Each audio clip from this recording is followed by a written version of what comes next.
चलो तो अभी थर्ड स्टेप चालू करते हैं, separation and isolation of desired DNA fragment. चलो यहाँ पे देखो, सपोज ये है हमारा पूरा डीएनए, तो इस पूरे डीएनए के अंदर GAATTC ऐसे सीक्वेंस ऐसा ज़रूरी नहीं है कि जहाँ पे हमारा जीन ऑफ इंटरेस्ट है उधर ही देखने को मिले, ये पूरे डीएनए में कहीं पर भी देखने को मिल सकती है।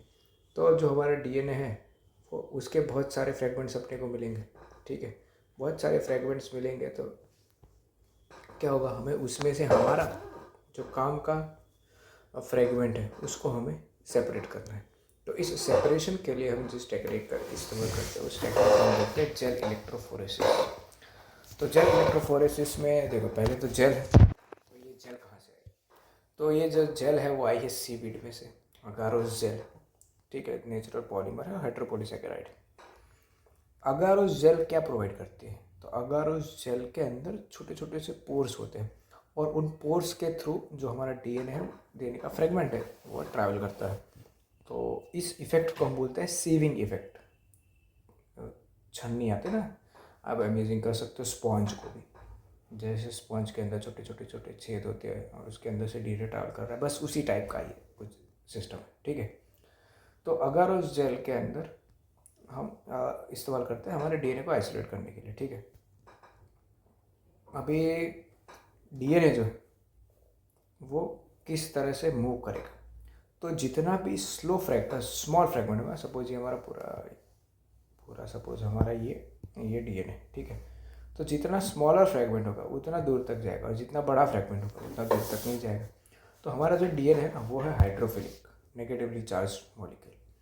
तो हम जो डीएनए है उसको हम कैथोड के ऊपर लोड करेंगे।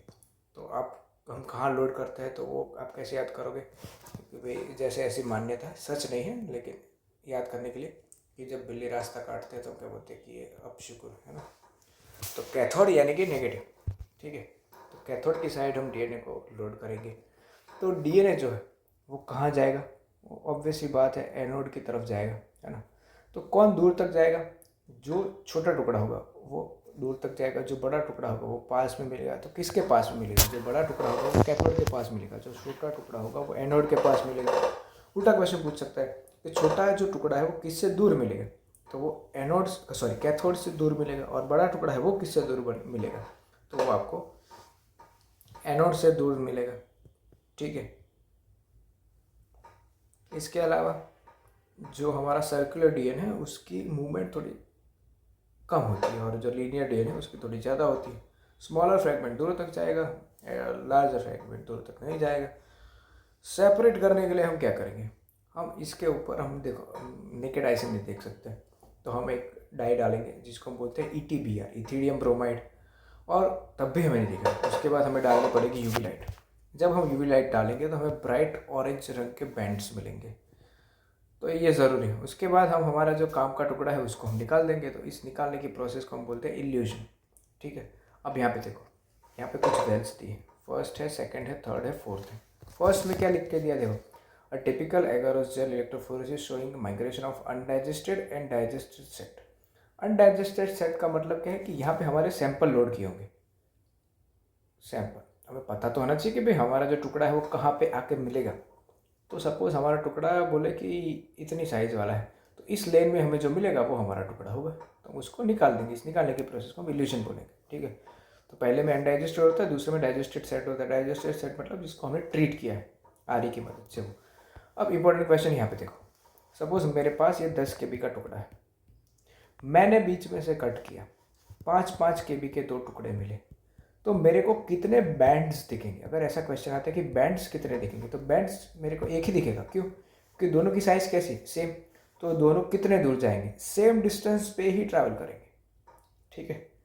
सेम डिस्टेंस पे ही ट्रैवल करेंगे, तो इसका मतलब मुझे कितने बैंड मिलेंगे? एक ही बैंड मिलेगा। टुकड़े कितने हैं? टुकड़े भले 2 हैं लेकिन बैंड मेरे को एक मिलेगा। चलो एक और एग्जाम्पल लेते हैं।